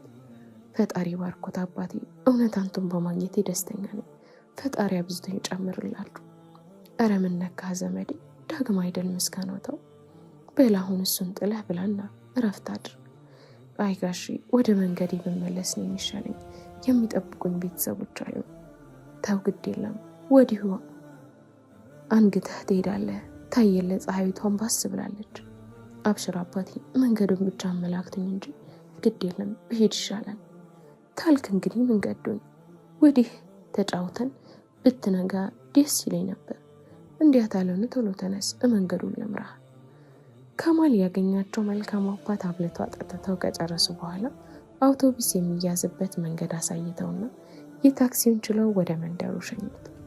ከማልም ለተደረገለት ሁሉ እያመሰገነ ወደ ቤቱ መመለስ ያዘ። በእርግጥ ያለበት ቦታ ያን ያህል ከከተማ የራቀ ስላልነበር ቶሎ እንደሚደርስ ተገንዝቧል። ተሻለ ከማልን ካስቀመጠበት ቦታ ማጣቱ አበሳጭቶታል። ሁኔታው አስደንግጦታል። ከማል ከሷ መለጠ ማለት በድጋሚ በሕግ ተይዞ ወደ እስር ቤት መመለሱ ስለሆነ መላ ፍለጋ ያወጣ ያወርድ ጀመር። ነገር ግን አድራሻ አጥፍቶ ሀገር ከመቀየር ውጭ መፍትሄ አልነበረውና በሰዓታት ውስጥ ከሚኖርበት ስፍራ ለቆ መሄድ ወሰነ። ከሰዓታት በኋላ መሸሸት እንዳለ የእነ አይሰል የግቢ በር ዝግ ባለ ድምፅ ተንኳኳ። ባንኳኳበት ቅጽበት አይሰል በሩን ከፈተች። ያየችውን ማመን አቃታት። በተቆራረጠ ድምፅ አባቢ እያለች ተጣራች። ወደ ግቢ ሳይገባ እዛው በቆመበት እያቀፈችው አለቀሰች። ተቃቅፎ እያለቀሱ ቆዩ። አይሰል መቆየቷን ያስተዋለው አብዱ ከቤቱ እየወጣ ወደ በሩ አመራ። ነገር ግን እሱም ደርሶ ያየውን ማመን ከበደው። አይሰል አባታቸውን አቅፋ እያለቀሰች መሆኑን ሲያይ አንዴ ወደ ቤት አንዴ ወደ በሩ ለማምራት እግሩ ሲደናገረው እየጮህ ቤት ለነበሩ ሰዎች አባቢ አባቢ ሲል በተቆራረጠ ድምፅ ተናገረ። ከንግግሩ ኋላ ቤት የነበሩ ቤተሰቦቹ በሙሉ ወደ ግቢ ተሯሩጠው ወጥተው ወደ በሩ ሲያመሩ እውነትም ከማል በር ላይ አለ። እያለቀሱ ሰላም ብለውት ደህና መሆኑን ካረጋገጡ በኋላ ወደ ቤት ተያይዘው ገቡ። የሚበላ ምግብ አቅርበውለት ከተቀመጡበት ማውራት ያዙ። ከማል የመላ ቤተሰቡን ጥያቄ በየተራ መመለስ ሲከብደው ጉዳዩን አንድ በአንድ አስረድቷቸው ካበቃ በኋላ ወደ ፖሊስ ጣቢያ መሄድ እንዳለባቸውና ተሻለ ላይ ክስ መመስረት እንዳለበት በመወሰን ግማሻቸው ተያይዘው ሄዱ። ፖሊስ ጣቢያ ሄደው መገኘቱን ካሳወቁ በኋላ ተሻለም በሕግ ከሰው የእስር ትዕዛዝ እንዲወጣ አስደረጉ። ተሻለም በድጋሚ በፖሊሶች መፈለግ ጀመረ። 24 ሰዓት ባልሞላ ጊዜ ውስጥ ተሻለ ከመኖሪያ ቤቱ ለማምለጥ ሲሰናዳ እጅ ከፍንጅ ተይዞ ከወጣ ትንሽ ቀናት ወደ ቆየበት እስር ቤት በድጋሚ ገባ። ከማልና ቤተሰቡን በድጋሚ ረፍት አገኙ። የሰፈር ሰውም ከማል ሰላም ሆኖ በመመለሱ ደስ ብሏቸው ወደ ቤታቸው በየደቂቃው ይጎርፋሉ። ከማልም እረፍት ካደረገ በኋላ በቀጥታ ወደ ስራው ለመመለስ አስቧል። ከመላ ቤተሰቡ ጋር ቆንጆ የሚባልና ደስ የሚል ጊዜን ካሳለፈ በኋላም ወደ ስራ ገበታው ተመለሰ። ነገሮች ወደ ነበሩበት መመለስ የጀመሩ ይመስላል። አይሰልና ደሟን ፍለጋ። አይሰል በድጋሚ ጀምራ የተወችውን ጉዳይ ከአህመድ ጋር በመሆን በይፋ ጀመሩ። አይሰል ከሳምንት በኋላ የዓመቱን ትምህርት መዝጊያ ፈተና አለባት። ከዛ ቀድማ ያላትን ቤተሰብ ለማግኘት አስባለች። ነገር ግን በድጋሚ ጉዳዮችን ማለፍ እንዳለባት አምናለች። ከአህመድ ጋር የሚጋቡበት ጊዜም ጥቂት ወራት ይቀራሉ። ከዛ በፊት ሁሉንም ማስተካከል ስለፈለገች ያለምንም እረፍት ስራዋን ለመቀጠል ስላሰበች ካቆሙበት በመነሳት ፍለጋቸውን በድጋሚ ቀጠሉ። አይሰልም በፊት ከነበራት ወኔ የበለጠ ያሰበችውን ከዳር ለማድረስ ጓጉታለች። ሚስተር አህመድም እንደ በፊቱ ከአይሰል ጎን በመሆን ላሰበችው ሀሳብ መሳካት የበኩሉን እያደረገ ነው። ውጣ ውረዱን እንዲሁም የሚያስፈልጉ ነገሮችን በአግባቡ ካደረጉ በኋላ ታዲያ የመጨረሻ ውሳኔን ለማወቅና ፋይሉን ለማግኘት በድጋሚ የ15 ቀን ቀጠሮ ተሰጣቸው። ያን ቀን አይሰል ብቻ ሳትሆን ሁሉም ናፍቋል። አይሰል ያላትን አንድ አካል ታገኛለች፣ አሊያ አታገኝም። የደም ወንድም አሊያ የደም እህት ይኖራት ይሆናል፣ አሊያም አይኖራት ይሆናል። ለሁሉም ጥያቄዎቿና ፍለጋዋ መልስ ታገኛለች። እናም ህይወት ትቀጥላለች። 2 ሳምንታት ካለፉ በኋላ አይሰል የዓመቱን የትምህርት መዝጊያ ፈተና ዛሬ ይወስዳሉ። አይሰል እንደ በፊቱ ወጥራ ባትዘጋጅም ትኩረቷን ሰብሰብ አድርጋ ግን ለመዘጋጀት ሞክራለች። አሳዳጊዎቿም የሚያስፈልጋትን ሁሉ እያደረጉ እንድትዘጋጅ አግዘዋታል። የሚያስፈልገውን በሙሉ ካደረገች በኋላ ዛሬ ፈተናው ላይ ተቀምጣለች። አይሰል የተሰጣቸውን ቀጠሮ እንደናፈቀችና እየፈራችን ቢሆን ቀኑ ደርሷል። ፈተናን አከታትላ ከወሰደች በኋላ በቀጥታ ወደ ያዙት ቀጠሮ ሄዳለች። ፈተናን የምትጨርሰው ነገ ነው። የፍለጋዋን ውጤት የምትሰማው ደግሞ ከነገ በኋላ ነው። አይሰል የዓመቱን የመዝጊያ ፈተና ተፈተና ጨረሳ ነገ ቀጠሯቸውን ሊሄዱ እንደ ዛሬ ጭንቀቱ በረታባት። ልቧና ፍርሃቷ እየባሰባት ነው። ወደ መስጂድ ሄዳ ከአምላኳ ጋር ካወራችና ሀጃዋን አደራ ካለች በኋላ ራሷን አሳርፋ ወደ ራሷ ተመልሳ ከተረጋጋች በኋላ ድንገት ከመስጂድ ልትወጣ ስትል አንድ ነገር ተመለከተች። ከአምላካቸው ጋር ጠበቅ ያለ ሀጃ ውስጥ እንዳሉ ሁኔታቸው ያሳብቃል። እጃቸውን ከፍ አድርገው አፋቸው ብቻ ሲንቀሳቀስ ይታያል። አይሰል እኚህ እናት የጀመሩትን እስኪጨርሱ በአርምሞ ከተቀመጠች በኋላ መጨረሳቸውን ስታውቅ ተጠግታቸው ሰላምታ ተለዋውጠው መግባባት ጀመሩ። በንግግራቸው መሃል አይሰል የገጠማትን ማዕበል ሁሉ ነገረቻቸው። እናትየውም አብሽር እያሉ የእናትነት እንዲሁም በእድሜያቸው የሚያውቁትን ምክር ሰጥቷል። ልጄ፣ አላህ ማለት ያሻውን ባሻው ላይ ሰሪ አምላክ ነው። በእርግጥ እሱ እንዲህ ያደረገው ምክንያት ስላለው ነው። ምክንያቱም ልጄ አምላካችን ለሚሰራ ስራ ሁሉ ምክንያታዊ ስለሆነ ነው። የእሱን ስራና እውቀት ከጥያቄ ውስጥ ማስገባት ደግሞ ትልቅ ስህተት ነው። አንቺ ወላጅ እናት አባት ባይኖርሽም የሚወድሽ ከልጅ ባልተናነሰ መልኩ የሚያኖሩሽ አሳዳጊ ቤተሰቦች አሉሽ። ልጄ፣ ዘመን በከፋበት አሁናችን ላይ እንዲህ አይነት ቤተሰብ ከየት አለ ብለሽ ነው። ይልቅ እነሱ አሳዳጊ ብቻ ሳይሆኑ ወላጅ ቤተሰቦች ናቸው። ይህን ሁሉ ከአንቺ የደበቁትም አንቺን ላለማጣት ፈርተው ይሆናል። እናም ለነሱም ዑዝር ስጪ። አንቺ ገና ትንሽ ልጅ ነሽ። በመንገድሽ የሚገጥሙሽ የባሱ ፈተናዎች ሊኖሩ ይችላሉ። ለሱ መዘጋጀት አለብሽ እንጂ በዚህ ጊዜ እንዲህ መሆን የለብሽም። ይኸውልሽ ልጄ፣ ዱንያ ላይ በሀያት እስካለሽ በመንገድሽ የሚያገኝሽ የእንቅፋት አይነት የሾህ አይነት ላይኖር ይችላል። ከእነሱ ማለፍ የምትችይው አምላክሽን ምርኩዝ ስታደርጊ ብቻ ነው። በእርግጥ አምላክሽ ከአቅም በላይ የሆነ ፈተናን አይሰጥሽም። ቢሆንም ስለ ሁሉ መጠንከርና መቻል እንደሚኖርብሽ መዘንጋት የለብሽም በማለት በሚያምር አንደበት ከሚያምር ፈገግታ ጋር ሰጠዋት። አይሰልም ደስ እየተሰኘች እሺ እናቴ፣ አላህ ያቆየት፣ አላህ የልቦትን ሁሉ ይሙላለው። እኔም ስለነገርኩት በጣም ቀሎኛል። ነገር ግን በዱዓው ታስታውሱኝ እናቴ። እሺ ልጄ፣ አብሽሪ፣ እሱ ያለውን የሚሆነው አብሽሪ። አይሰል ቆይታዋ ከዚህች እናት ጋር ካደረገች በኋላ ሁሉም ነገር የቀለላት መስሎ እየተሰማት መሆኑ በልቧ አስተውላለች። ከአላህ ጋር ሁሉም እንደሚቻል ከእናትየው ንግግር ተረዳለች። በመንገዷ ላይ ስላለችበት ሳይሆን ስለሚመጣው እያሰበች እየተራመደች ነው። በአንድ ፈተና ሁሉንም የህይወት ክፍሎችን ማበላሸት የለብኝም። የሚወደኝን የሚጠብቀኝን ቤተሰብ አለኝ። የምትወደኝ እህትና የሚወዱኝ ወንድሞች አሉ። በቅርቡ ከምወደው ሰው ጋር ትዳር መስርቼ እኖራለሁ። ይህን ሁሉ እድል በድክመቴ መቅበር የለብኝም። አይሰል ከራሷ ጋር እያወራች መንገዱን እየተራመደች ነው። በመንገዷ መሃል አንድ ባለቀይ ጸይም ምስኪን አባት አግኝታ ከሚያምረው ፈገግቷ ጋር ያላትን ስትሰጣቸው፣ በተመሳሳይ ምስኪኑም አባት ውብ ፈገግታቸውን ከምርቃታቸው ጋር ለገሷት። አይሰል ዛሬ ልቧ ሀሴት አድርጋለች። ነገ የምትሰማውን ውጤት በጥንካሬ ለመቀበል ወስናለች። ያላወቀችው ቤተሰብ ካላት በደስታ ተቀብላ ልታገኝ፣ ምንም ከሌለም ይሁን ብላ ለመቀበል አስባለች። አይሰል ቤት ደርሳ ልብሷን ከቀየረች በኋላ ከአህመድ ጋር ተቀጣጥረው ስለነበር በጊዜ ወጣች። ከአህመድ ጋር ተገናኝተው ስላሉበትና ስለሚኖሩበት የህይወት ክፍል ማውራት ጀመሩ። ሚስተር አይሰልን ጠንካራ ለማድረግ እየሞከረ ነው። በእርግጥ ሁል ጊዜ የምታጠነክረው አይሰል ነበረች። ዛሬ ግን ተቀይሮ ከህይወት ተሞክሮ እያካፈላት የሚገኘው እሱ ነው። ምንም ነገር ቢፈጠር ከአጠገቧ እንደማይርቅና በፈለገችው ጊዜ ሁሉ አብራት ለመሆን ቃል ገባል። እሷም በነገሮች መቀየር ከሱ እንደማትርቅ ቃል ገባችለት። የነበረውን እውነታ ሲሰሙ የሰዓታት ጊዜ ብቻ ቀርተዋል። አይሰል ክፍሏ ተቀምጣ ራሷን ለማበርታትና እውነታውን ለመቀበል እየተዘጋጀች ነው። ለሰዓታት ዱዓዋና ሰላታ ላይ ከሰነበተች በኋላ እረፍ ለማለት ሞከረች። የነገው ቀን ለአይሰል ንጋትና ጮራን ብቻ ሳይሆን ይዞ የሚመጣው አንድ ትልቅ እውነትን ነው። ያልተለመደ እንግዳ ነገርንም ይዞ ነበር።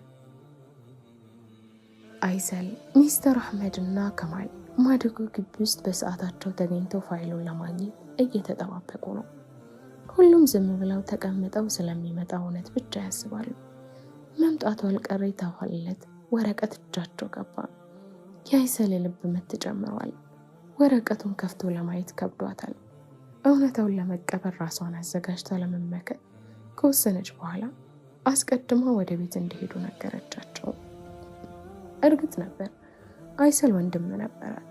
ዘመናትን ያላወቀችው ያላየችው የደም ሰው አላት። ወረቀቱ ላይ ሙሉ ሁነቱ ከተፈጠረበት ጊዜ አንስቶ ያለው አስፍሯል። ፋይሉ ላይ የእሷን የወንድሟ ስም አለ። በዚህ ሁሉ መሀል ግን ሁሉም የተፈጠረውና ያየውን ማመን አልቻለም ነበር። ያዩትን ግን ሁሉም ተጠራጠሩ እንጂ አላመኑም ነበር። ከማማ አኢሻ አይሰል ጎን የሰፈረ አንድ ስም አለ። ያልታሰበ፣ ያልተጠበቀ አሊያም ተራ ግጥምጥሞች የሆነ አንድ ስም፣ አህመድ በድር መሐሙድ የሚባል አንድ ስም አለ። በዚህ ስም በተመሳሳይ የሚጠራ አንድ አካል አጠገባቸው ነበር። ሚስተር አህመድ በድር መሐሙድ። ተራ ገጠመኝ አድርገው ለማለፍ ሞከሩ፣ ግን የእሱም ህይወት ወደ ኋላ መለስ በማለት በምዕናብ ቃኙ። ከወራት በፊት ሲፈልጋት የነበረች እህት እንደነበረች አሰቡ። ራሱ ሚስተር አህመድ ማሰብ ተስኖታል። የሚያውን ማመን ወይ አለማመን ብቻ ዳግቶታል። ፋይሉ ሀተታውን ቀጥሏል። ከማማ አይሻ አጠገብ ስሙ የሰፈረ የወንድምሽ ስም ነው የተባለው አህመድ የተባለን ትንሽ ልጅ አንድ ማደጎ ድርጅት እንደወሰደው እንዲሁም በራሱ በድርጅት ውስጥ ባለው በሌላ ማሳደጊያ ውስጥ ተለይተው እንደተወሰዱ ይናገራል። ማማ አይሻ ወይም አይሰል ወደ ዋና ከ2 ዓመት በታች ወዳለ ማሳደጊያ ስትገባ፣ ወንድሟ ደግሞ ከ3 ዓመት በላይ ወደሚያርፍበት ማሳደጊያ ገቡ። ማማ አይሻ ወይም አይሰል በቀናት ውስጥ በአንድ ቤተሰብ እንደተወሰደች፣ ትልቁ ወንድሟ አህመድ እህቱ በተወሰደች የሳምንት ልዩነት ከሀገር ውጭ በሚኖሩ ሌላ ቤተሰብ እንደተወሰደ ይናገራል። በድርጅቱ ክትትል መሰረት አህመድ የተባለ በድርጅታቸው ያደገ ልጅ በህይወት እንዳለና በአሁኑ ወቅትም ሀገር ውስጥ እንዳለ ይናገራል። ነገሩ በይበልጥ መወሳሰብ ጀምሯል። በዝምታቸው ውስጥ ሚስተር እውነት የአይሰል ወንድም ነው?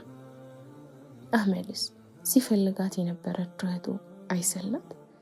ነገር ግን የአህመድ ቤተሰብ ሲፈልግ ፋይሉ እንዳልነበረና ሲፈልጋት የነበረችው እህቱም እንደሞተች ተነግሯቸዋል። ታዲያ ያለው ሚስጥር ምንድን ነው? እንደው አልታወቀ እንጂ በአይሰል የግል ፋይል ውስጥ እንደሚናገረው አህመድ የአይሰል ቤተሰብ ከሆነ የእሱ የፋይል መጥፋት ጉዳይ ለሁሉም ትልቅ ጥያቄ ሆኖባቸዋል። ለቀናት ሁሉም ተወሳስበው በዝምታ ቆዩ። አህመድም አይሰልም ሳይገናኙ ቀኖች አለፉ። ዝምታውና የተፈጠረው ነገር ያልጣመው ከማል ግን ሁኔታውን በግሉ ለማጣራት ወስኖ በድጋሚ ወደ ማደጎ ግቢ ሄዶ ከዋና ኃላፊው ጋር ጠበቅ ባለ መልኩ ለመነጋገር ወሰነ። ጉዳዩን ከወር በፊት አህመድ ሲፈልገው ስለነበረው ፋይል ነው። ከማልም እውነቱን ለማወቅ ጠበቅ አድርጎ እየተናገረ ነው። የህግ ሰው መሆኑን ከማስረጃ ጋር ጨምሮ አሳውቆ ስለ እውነቱ ጠየቀ። ካልሆነና የተሰራ ጥፋት ካለ ግን ራሱንም ሆነ ሙሉ የማደጎ ድርጅቱን የመክሰስ መብት እንዳለው አበክሮ አሳወቀ። ዋና ኃላፊው ከወራት በፊት የተፈጠረውን በሙሉ አንድ በአንድ ለከማል አሳወቀው። ሚስተር አህመድ ቤተሰቡን እንደሚፈልግ ያወቁ አሳዳጊዎቹ ቀድሞ ወደዚህ የማደጎ ድርጅት መጥተው ሙሉ ፋይሉ እንዲጠፋና እህቱን በህይወት እንደሌለች እንዲናገሩ አድርገው መሆኑን ኃላፊው ተናገረ። ነገር ግን አሳዳጊዎቹ ልጃችንን ለመጠበቅና ከኛ እንዳይርቅ በሚል ሰበብ እንደሆነና ምንም ስህተት እንደማይፈጠር አስረድተው ነው ይህ የሆነው ሲል ለከማል አሳወቀው። የከማል ጥርጣሬ የባሰ ሆነ። ሚስተር እህት እንዳለውና የእሱን ፋይል እንዳላወቀ የተበታተነ ሀሳቡን ለመሰብሰብ እየሞከረ የአህመድን ሙሉ ፋይል እንዲሰጠው ለኃላፊው በጠየቀው መሰረት ፋይል ወጣለት። ፋይሉ ሲታይ የታሰበው እውነት ሆኖ ተገኘ። የሁሉም ፍርሃትና ጥርጣሬ የነበረው እሳቤ ትክክል ነበር። ፋይሉ በተመሳሳይ ከአይሰል ጋር የሚያያይዝ አይነት ገለጻ ነበረው። ብቻ ግን እውነታው አህመድ የአይሰል እጮኛ መሆን እንደማይችል ፋይሉ ዳር ብሎ ይናገራል። ከማል ያየውን ማመን ተስኖት ለረጅም ደቂቃ ጭንቅላቱን ይዞ ቁጭ አለ። ምክንያቱም ምንም ማለት አይችልም ነበር። ልጁን ሊድራት የወሰነለት ሰው ወንድሟ እንደሆነ ማወቁ አደናብሮታል። ስለዚህ እውነት እንዴት አድርጎ እንደሚናገርም ጭንቀት ሆኖበታል። ይህ ፋይል ቀድሞ ባይጠፋ ኖሮ ምናልባት የሆነ መንገድ ቢፈጠር ነበር፣ ግን ባልታሰበ መልኩ ይህ መሆኑ ለሁሉም አስቸጋሪ ሆኗል። ከማል ከማደጎ ግቢው ከወጣ በኋላ ወደ ፋይዛ ደውሎ እንዲገናኙ አሳወቃል። ከቆይታ በኋላም ከማልና ባለቤቱ ፋይዛ ተገናኙ። ፋይዛም ከማል በነገራት ነገር ደንግጣለች። የሚያደርጉት ሁሉ ጠብባቸው ታያቸው። ከእንቅርት ላይ ጆሎ ደግፍ እንዲሉ አይሰል ላይ ሌላ ነገር መፍጠሩ እንዳያጧት አስጨንቋቸዋል። ገና ለገና ያለፈውን የጥፋተኝነት ስሜታቸው ላይ ይህ ተፈጥሮ ሌላ ጥፋተኝነት ቆስቁሶባቸዋል። ነገር ግን ይህን ጉዳይ ቀጠሮ ሳይሰጡት ለሁሉም እውነቱን ለመናገር ተስማሙ። ይህን እውነት የሰሙ ሁሉ የሚሉት ስላልነበራቸው ከባድ ሲሆንባቸው ለአይሰልና አህመድ ግን ህልም ነበር። ከህልምም ቅዠት የሆነ አስደንጋጭ ቅዠት። ምድር ላይ ከእውነት የሚያመልጥ አንድም እንደሌለ የሆነው ምስክር ይህ ነበር። ወላጅ ቤተሰብ የሌላት አይሰል ልትገባበት የነበረውም ትዳር ባጭሩ ቀረ። ያላሰቡት የሆነባቸው ከአይሰል ሙሉ ቤተሰብ አንስቶ እስከ ሚስተር አህመድ ያሉ ቤተሰቦች ሁሉ በሀሳብ ተውጠዋል። በድጋሚ አንድ ስህተት ያለ መስሎ ቢሰማቸውም ማመን ነበረባቸው። የአይሰልና አህመድ በአንድ ዓመት የትውውቅ ጊዜያቸው ውስጥ ባላወቁት መንገድ ከአንድ እናት ሆድ የወጡ መሆናቸው ለሰሚም ሆነ ተመልካቹ የሚያጅብ ነበር። ከሁሉ የሚገርመው ይህ ፋይል ቀድሞ ባይገኝና ሁለቱም ትዳር ውስጥ ቢገቡ ስለሚፈጠረው ትልቅ የሆነ ጫና ማሰቡ ዘገነናቸው። በእርግጥም ይህ ሁሉ ቀድሞ ይፋ በመሆኑ አንድ እርጋታን ችሯቸዋል። ነገር ግን በእርጋታው እጥፍ በላይ የሆነባቸው ጉዳይ ትስስራቸውን አምኖ መቀበል ነው። አይሰል ሚስተርን ወንድሜ፣ ሚስተርም አይሰልን እህቴ ብሎ ለመቀበል ዳገት ሆኖባቸዋል። በተለይ አህመድ በአሳዳጊዎቹ እጅግ አዝኖ ተቀይሟቸዋል። ከሁለቱም አካል ግን አንድ ስህተት አለ ብለው ያመኑ አካላት ስለነበሩ በስተመጨረሻም የዘረመል ምርመራ እንዲደረግ ከውሳኔ ላይ ደረሱ። ከቀናት በኋላ አይሰልና ሚስተር አህመድ ትልቅ ሆስፒታል ውስጥ ሆነው ግንባር ለግንባር ተሰይመው ቆመው እያወሩ ነው። አይሰል ቀጠለን፣ እዚህ ወረቀት ላይ ያለው እውነት ምንም ቢሆን ትቀበለኛለህ? መጠርጠሩም ምነው ሀያቲ፣ አንቺ እኮ አንዴ ለእኔ የተሰጠሽ ስለመሆኑ አላህ ነግሮኛል። በእህትነት ወይም በሚስትነት የተሰጠኝ ስጦታዬ ነሽ። ፍጹም አልተጠራጠርኩም፣ መጠራጠርም አልችልም። እንግዲህ ከአንደበት በመስማቴ ግን ልቤ ሐሴት አድርጋለች። የዚህ ወረቀት እውነት የእህትነት ሚዛን ላይ ካረፈ እንደ አባትም እንደ ወንድምም እንደ እናትም እንደ እህትም ለሆንሽ ቃሌ ነው። የዚህ ወረቀት እውነት የወንድምነት ሚዛን ላይ ካረፈ እንደ እናት፣ እንደ እህት፣ እንደ ወንድምም እንደ አባትም ሆነልሻለሁ። ይህ ወረቀት ላይ የሰፈረው ሀቅ የሚስትነት ሚዛን ላይ ከወደቀ ዓለምሽን ጀነትሽን ማረፊያሽ ለሆን ፊርዶስ ድረስ ጀግናሽ ለሆን አላህ ምስክሬ ነው። ሁለቱም በእጃቸው የያዙትን ትክክለኛ እውነት ይዘው ነበር። ስለ ሁሉም ነገር ቀድመው አመኔታቸውና ከምንም መሸሽ እንደማይችሉ ተረድተው አንዳቸው ለአንዳቸው ቃላቸውን የሰጡት ወረቀቱ ምንም ሆነ ምን በእነሱ ላይ ምንም የሚቀይረው ነገር እንደማይኖር ተማምለዋል። የወረቀቱ ይዘት የትኛውም ሚዛን ላይ ቢያርፍ የቱም ደስታ ቢሆናቸው እንደሚችሉ በአንደበታቸው ተናግረዋል። እህት ከሆነችው በእህትነት ኖረው ፍቅርን ልትቸረው፣ ሚስትም ከሆነችው ደስታው ልትሆን ቃል ሰጥታለች። እሱም ወንድምም ሆነ ዓለም ላይ ካለ የወንድምነት ፍቅር በላይ ሊሰጣት ባለመሆን ከታጨም አልይን ሆኖ እንደ ፋጢማ ሊያኖራት ቃል ሰጥተዋል። እኔም እላለሁ በእኛ ላይ የሚከሰቱ ኃይሎች በሙሉ መጨረሻቸው ፍሬ ያለው ረቂቅም ሆነ ግዙፍ ሆነው የሚያርፉብን ጉዳዮች በሙሉ ከአላህ የሆነ አንድ ትዕዛዝ አላቸው። በከርሞ ውስጥ ይፋ የሚሆኑ ጣፋጭ ፍሬዎች ወይም ውዴታውን ማሳያ መራራ ፍሬዎች ልጅነት ምንም ነው። ከእድገት አንጻር የበሰሉ ልቦች እውነት አለብ ሲሉ፣ ጥሬዎች ግን ያን እውነት መረዳት አይችሉም። ልጅነት ውስጥ እውነት ሆነ ያልነው በመብሰል ውስጥ ሲሆን ታዲያ የሐሴት ማዕረግ ላይ ኖሮ እናየዋለን። ይህች እንግዲህ ህይወት ናት። ያው አምላክም አምላክ ነው። አይሰልና ሚስተር አህመድ የእውነታውን ወረቀት ይዘው ስለ ሁሉም ልቦቻቸውን ከቂም አጽድተውና ይቅርታን ይዘው ሲጠብቋቸውና የምርመራውን ውጤት ሲናፍቁት ወደ ነበሩት የሁለቱም ማሳዳጊዎች የሄዱት እህትና ወንድም መሆናቸውን አምነውና ያሰሩትን ኒካህ አውርደው በሙሐባ ሰጋሪ ፈረስ እየጋለቡ ነበር። እናም ህይወት ትቀጥላለች፣ ልብ ወለዱ ግን አይቀጥልም። ተፈጸመ። ቻናላችን ላይክ፣ ሼር፣ ሰብስክራይብ በማድረግ ቤተሰብ ይሁኑ። ስለተከታተላችሁን ከልብ አመሰግናለሁ።